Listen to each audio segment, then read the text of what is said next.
Hello, welcome along. This is Business Today. I'm Ben Thompson, and we're going to start, of course, with the very latest on Venezuela. Donald Trump has defended his ousting of Nicolas Maduro, saying it would lead to a rehabilitation of the country. He's also vowed to tap into Venezuela's oil reserves, saying US companies will fix Venezuela's badly broken oil infrastructure and, quote, start making money for the country. Well, market reaction has been somewhat muted, with the price of oil down around 1% in early trade. It has recovered, though, some of those losses. But to put it into context, Venezuela is home to the world's largest proven oil reserves. There's an estimated 304 billion barrels there. But the amount of oil the country actually produces today is tiny in comparison. In November, Venezuela produced around 860,000 barrels per day. That's barely a third of what it was 10 years ago, and now accounts for less than 1% of world oil production. Now, experts have warned of huge challenges with Trump's plan to tap into Venezuela's oil reserves, saying it would cost billions and take up to a decade to produce a meaningful boost.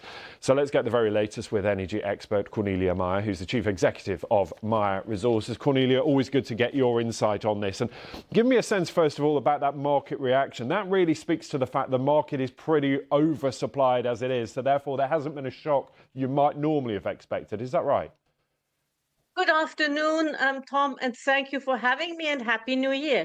Yes, the market is very well supplied. Let's put it very well supplied. Some people say it's well supplied. Other people, like the IEA, say it's oversupplied.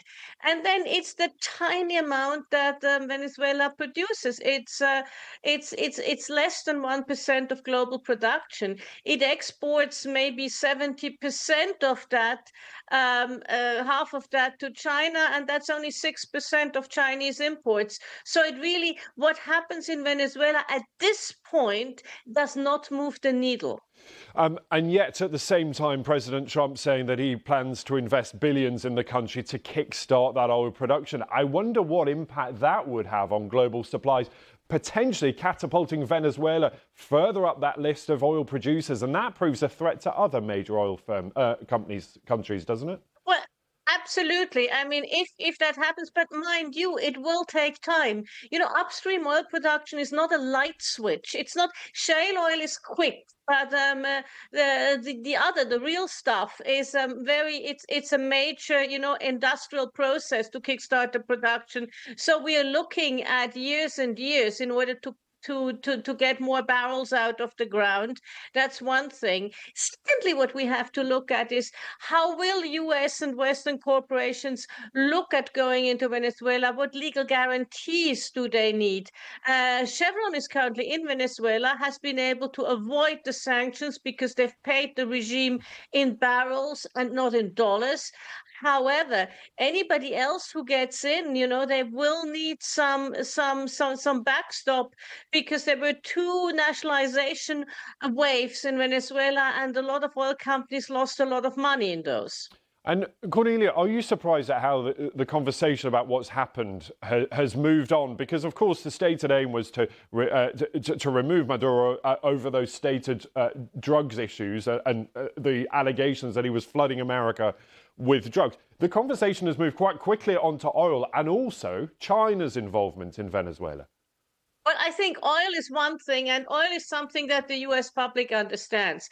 But it's really about more. It's about the new US national security strategy, which sees the Western Hemisphere as their sphere of influence.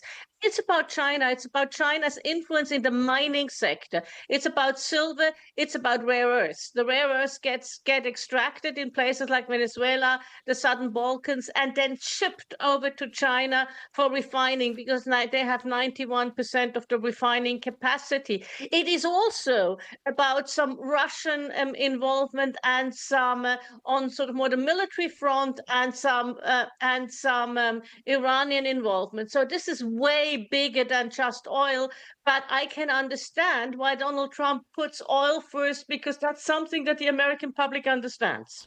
Cornelia, good to get your insight into this. Thank you. Always good to hear from you. Cornelia Meyer there at Meyer Resources.